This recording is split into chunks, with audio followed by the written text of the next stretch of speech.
ବାପ ଘରର ସ୍ନେହ ଏବଂ ଶ୍ରଦ୍ଧାକୁ ବାପ ଘରେ ଛାଡ଼ି ଦେଇ ଅପରାଜିତା ଅଭିଳାଷ ସହିତ ତା ଘରକୁ ଯାଉଛି। ଅଚିହ୍ନା ଗାଁ, ଅଚିହ୍ନା ଲୋକ, ଅଚିହ୍ନା ପରିବେଶ, ସବୁ ଅଚିହ୍ନା ଭିତରେ କେବଳ ଗୋଟିଏ ମାତ୍ର ଚିହ୍ନା ମୁହଁ, ତାହା ହେଉଛି ଅଭିଳାଷର। ଅନେକ ଦିନର ଅପେକ୍ଷାର ଅନ୍ତ ଘଟିଛି। ଯାହାକୁ ଟିକେ ଦେଖିବାକୁ ତାକୁ ଘଣ୍ଟା ଘଣ୍ଟା ଅପେକ୍ଷା କରିବାକୁ ପଡ଼ୁଥିଲା, ଆଜି ସେ ପୁରା ତା ପାଖରେ ଅଛି। ଅପରାଜିତା ଦୂରରୁ ଲୁଚି ଲୁଚି ଓଢ଼ଣୀ ତଳୁ ଅଭିଳାଷକୁ ଦେଖୁଥାଏ। କେତେବେଳେ ଟିକେ ସୁଯୋଗ ପାଆନ୍ତାନି, ନିରୋଳାରେ ଅଭିଳାଷ ସହ ଗପି ଚାଲନ୍ତା। ତା ମନ ଭିତରେ ଯାହା ଅଛି ଅଭିଳାଷକୁ କହିପାରନ୍ତା। ଦୂରରେ ଥିବାବେଳେ ସେ ଅଭିଳାଷ ସହିତ ଫୋନରେ ଯେ କେତେ କ'ଣ ଗପିଛି, କିନ୍ତୁ ଆଜି ଏତେ ପାଖରେ ଅଭିଳାଷକୁ ସେ ପାଇଛି, ଅଥଚ ପଦଟିଏ କଥା ହୋଇପାରୁନି।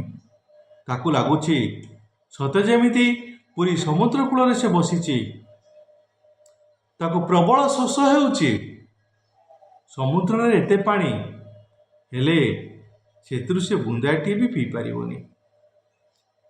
ହାତ ମୁଠାରେ ପାଇଥିଲେ ବି ଅଭିଳାଷ ଠାରୁ ବହୁ ଦୂରରେ। ଅଭିଳାଷ ବି ସୁଯୋଗ ଖୋଜୁଥାଏ ଅପରାଜିତା ସହିତ ପଦଟିଏ କଥା ହେବା ପାଇଁ, କିନ୍ତୁ ତାକୁ ସେ ସୁଯୋଗ ମିଳୁନି।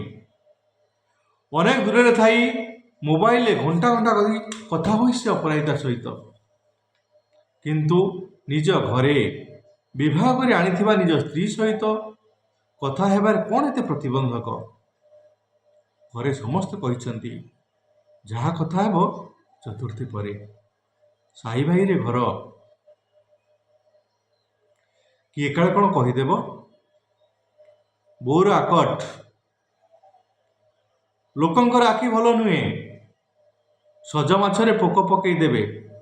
ତେଣୁ 3-4 ଦିନ ଟିକେ ହୁସିଆରେ କଥା ହେବୁ। ମୁଁ ସିନା ମୋ ପୁଅ ବୋଉକୁ ଭଲ ଭାବରେ ଚିହ୍ନିଛି, କିନ୍ତୁ ଏ ସମାଜକୁ ବା ଭାରି ଡର।